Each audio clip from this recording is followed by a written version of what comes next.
ಆತ್ಮೀಯ ಬಂಧುಗಳೇ, ಶ್ರೀಮದ್ ಭಗವದ್ಗೀತೆ ತತ್ವ ವಿವೇಚನೆ ಟೀಕಾ ಅಧ್ಯಾಯ 5 ಕರ್ಮ ಸನ್ಯಾಸ ಯೋಗ. ಇದರಿಂದ 29ನೇ ಶ್ಲೋಕವನ್ನು ತಿಳ್ಕೊಳ್ತಾ ಇದ್ವಿ.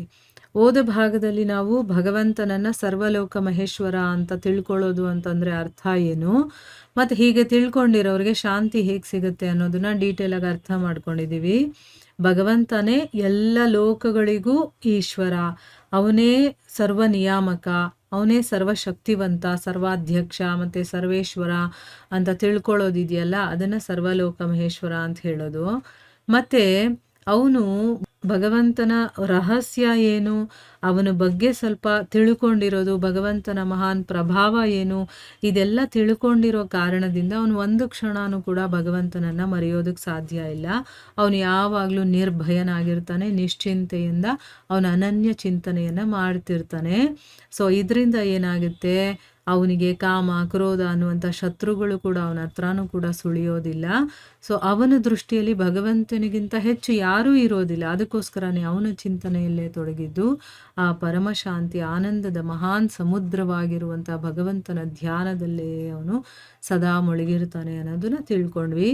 ಈಗ ಪ್ರಶ್ನೆ ಏನು ಅಂತಂದರೆ, ಭಗವಂತ ಯಾವ ರೀತಿಯಿಂದ ಎಲ್ಲ ಪ್ರಾಣಿಗಳ ಸಹೃದನಾಗಿದ್ದಾನೆ ಮತ್ತು ಅವನನ್ನು ಸುಹೃದ ಅಂತ ತಿಳ್ಕೊಳ್ಳೋದ್ರಿಂದ ಶಾಂತಿ ಅನ್ನೋದು ನಮ್ಗೆ ಹೇಗೆ ಸಿಗುತ್ತೆ ಅಂತ ಪ್ರಶ್ನೆ.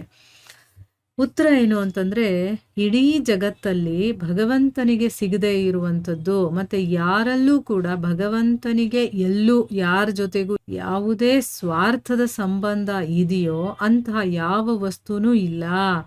ಅಂದರೆ ಇಡೀ ಜಗತ್ತಲ್ಲಿ ಭಗವಂತನಿಗೆ ಸಿಗೋದೇ ಇಲ್ಲ ಅನ್ನುವಂಥ ವಸ್ತು ಏನೂ ಇಲ್ಲ, ಎಲ್ಲ ಭಗವಂತಂದೇ, ಅವನದೇ ಎಲ್ಲ ಅಂತಂದಮೇಲೆ ಅವನಿಗೆ ಸಿಗದೇ ಇರುವಂಥದ್ದು ಏನಿದೆ? ಮತ್ತು ಯಾರ ಜೊತೆನಲ್ಲೂ ಸ್ವಾರ್ಥದ ಸಂಬಂಧ ಇಲ್ಲ. ಯಾಕೆ ಸ್ವಾರ್ಥದ ಸಂಬಂಧ ಇದೆಯೋ ಅಂಥ ಒಂದು ವಸ್ತುನೇ ಇಲ್ಲ. ಅಲ್ಲಿ ಎಲ್ಲ ಅವನದೇ ಅಂದಮೇಲೆ ಏನಾದರೂ ಒಂದು ಸ್ವಾರ್ಥ ಇರೋದು ಯಾವಾಗ? ನಮ್ಮ ಹತ್ರ ಇಲ್ಲದೆ ಇರೋದು ಅಥವಾ ನಮಗೆ ಬೇಕಾಗಿರುವಂಥದ್ದು ಏನೋ ಒಂದು ಬೇರೆಯವ್ರ ಹತ್ರ ಇದ್ದಾಗ ಅದು ಬೇಕು ಅಂತ ಅನಿಸುತ್ತೆ ನಮಗೆ ಅಲ್ವಾ? ಅಲ್ಲಿ ಏನೋ ಒಂದು ಕಾರಣ ಇಟ್ಕೊಂಡು ನಾವು ಅವ್ರ ಜೊತೆ ಸಂಬಂಧ ಬೆಳೆಸ್ತೀವಿ, ಅವಾಗ ಅದಕ್ಕೆ ಸ್ವಾರ್ಥ ಸಂಬಂಧ ಅಂತ ಹೇಳ್ತೀವಿ. ಆದರೆ ಇಲ್ಲಿ ಭಗವಂತನಿಗೆ ಯಾರ ಜೊತೆನೂ ಸ್ವಾರ್ಥದ ಸಂಬಂಧನೇ ಇಲ್ಲ. ಭಗವಂತನಾದರೂ ಸದಾ ಸರ್ವದ ಎಲ್ಲ ರೀತಿಯಿಂದಲೂ ಕೂಡ ಪೂರ್ಣ ಕಾಮನಾಗಿದ್ದಾನೆ. ಅವನಿಗೆ ಯಾವ ಕಾಮನೆಗಳು ಇಲ್ಲದೆ ಇರೋದ್ರಿಂದ ಅಲ್ಲಿ ಸ್ವಾರ್ಥ ಅನ್ನೋದೇ ಬರೋದಿಲ್ಲ. ಇಲ್ಲಿ ಕಾಮನೆ ಇದ್ದರೆ ಅಲ್ವಾ ಅದನ್ನು ಪಡ್ಕೊಳ್ಬೇಕು ಅನ್ನೋದಕ್ಕೋಸ್ಕರ ನಾನು ಸ್ವಾರ್ಥವನ್ನು ಸಾಧಿಸ್ಕೊಳ್ತೀನಿ. ಸೊ ಇಲ್ಲಿ ಆ ಥರದ್ದೇನೂ ಇಲ್ಲ. ಆದರೂ ಕೂಡ ದಯಾಮಯ ಸ್ವರೂಪನಾಗಿರುವ ಕಾರಣದಿಂದ ಅವನು ಸ್ವಾಭಾವಿಕವಾಗೇ ಎಲ್ಲರ ಮೇಲೆ ಅನುಗ್ರಹವನ್ನು ಮಾಡಿ ಎಲ್ಲರ ಹಿತದ ವ್ಯವಸ್ಥೆಯನ್ನು ಮಾಡ್ತಾನೆ. ಈಗ ನಾವೇನಾದರೂ ಯಾರಿಗಾದರೂ ಏನಾದರೂ ಸಹಾಯ ಮಾಡ್ತೀವಿ ಅಥವಾ ಏನೋ ಒಂದು ಕೆಲಸ ಮಾಡಿಕೊಡ್ತೀವಿ ಅಂದರೆ ಅಲ್ಲಿ ನನ್ನ ಸ್ವಾರ್ಥ ಇರುತ್ತೆ. ನನಗೆ ಒಳ್ಳೆಯದಾಗುತ್ತೆ ಅನ್ನೋದಾದರೂ ಇರುತ್ತೆ, ಅದು ಸ್ವಾರ್ಥನೇ ಅಲ್ವಾ? ಆದರೆ ಭಗವಂತ ಎಲ್ಲರಿಗೂ ಸಹಾಯ ಮಾಡ್ತಾನೆ, ಎಲ್ಲರಿಗೂ ಎಲ್ಲರ ಹಿತದ ಕೆಲಸಗಳನ್ನು ಮಾಡ್ತಾನೆ. ಏನು ನಮಗೆ ಹಿತ ಬೇಕೋ ಅದನ್ನು ಮಾಡಿಕೊಡ್ತಾನೆ. ಆದರೆ ಅಲ್ಲಿ ಅವನು ನಮ್ಮ ಮೇಲೆ ಅಕಾರಣದಿಂದ ಯಾವುದೇ ಕಾರಣ ಇಲ್ಲದೆ ಅವನು ಅನುಗ್ರಹವನ್ನು ಮಾಡಿ ನಮಗೆ ಎಲ್ಲ ರೀತಿಯ ಎಲ್ಲ ಹಿತದ ವ್ಯವಸ್ಥೆಯನ್ನು ಮಾಡಿಕೊಡ್ತಾನೆ.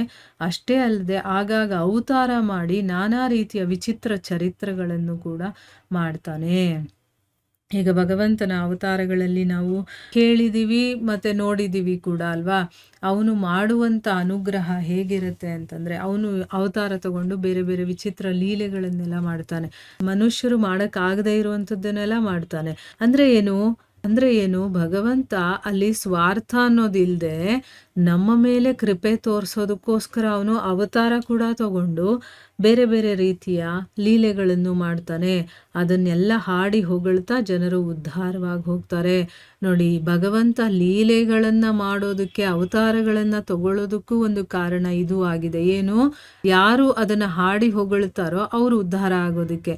ಈಗ ಭಗವಂತ ಇಲ್ಲಿ ಬಂದು ಲೀಲೆಗಳನ್ನೇ ಮಾಡಿಲ್ಲ ಅಂತಂದರೆ ನಾವು ಏನನ್ನು ಹಾಡಿ ಹೊಗಳೋದು? ಇಲ್ಲ ಅಲ್ವಾ? ಸೊ ಭಗವಂತ ಹೇಗೆ ಏನು ಅನ್ನೋದು ನಮಗೆ ಗೊತ್ತಾಗೋದಿಲ್ಲ.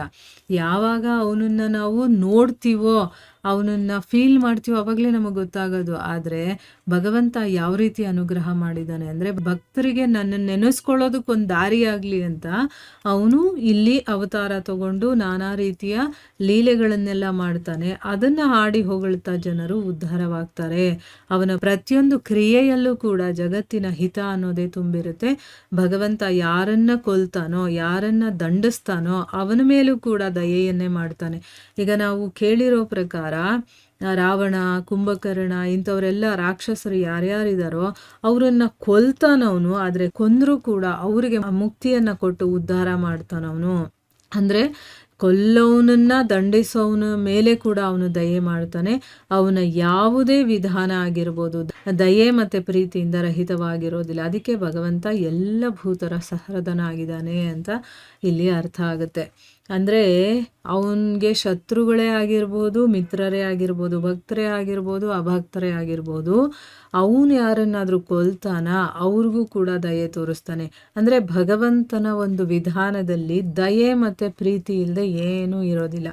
ಆ ದಯೆ ಮತ್ತು ಪ್ರೀತಿ ಇಲ್ಲದೆ ಏನೂ ಕೆಲಸ ನಡೆಯೋದಿಲ್ಲ. ಅಲ್ಲಿ ದಯೆನೂ ಇರುತ್ತೆ, ಪ್ರೀತಿನೂ ಇರುತ್ತೆ. ಅದಕ್ಕೋಸ್ಕರನೇ ಭಗವಂತನನ್ನು ಎಲ್ಲರ ಸಹೃದ್ ಅಂತ ಹೇಳಿರೋದು. ಎಲ್ಲ ಜೀವಿಗಳ ಸಹೃದನಾಗಿದ್ದಾನೆ. ಅವನು ಮಿತ್ರನಾಗಿದ್ದರೆ ಒಂಥರ, ಶತ್ರುವಾಗಿದ್ದರೆ ಒಂಥರ, ಆ ರೀತಿ ಅಲ್ಲ, ಎಲ್ಲರ ಮೇಲೂ ಕೃಪೆ ಮಾಡ್ತಾನೆ ಅನ್ನೋದು ಇದರ ಅರ್ಥ. ಈಗ ಭಗವಂತ ಯಾವ ರೀತಿ ಎಲ್ಲ ಜೀವಿಗಳ ಸಹೃದನಾಗಿದ್ದಾನೆ ಅನ್ನೋದು ನಮಗೆ ಗೊತ್ತಾಗಿದೆ ಅಲ್ವಾ. ಸೊ ಇಲ್ಲಿಗೆ ನಾವು ನಿಲ್ಲಿಸೋಣ. ಹರೇ ಕೃಷ್ಣ.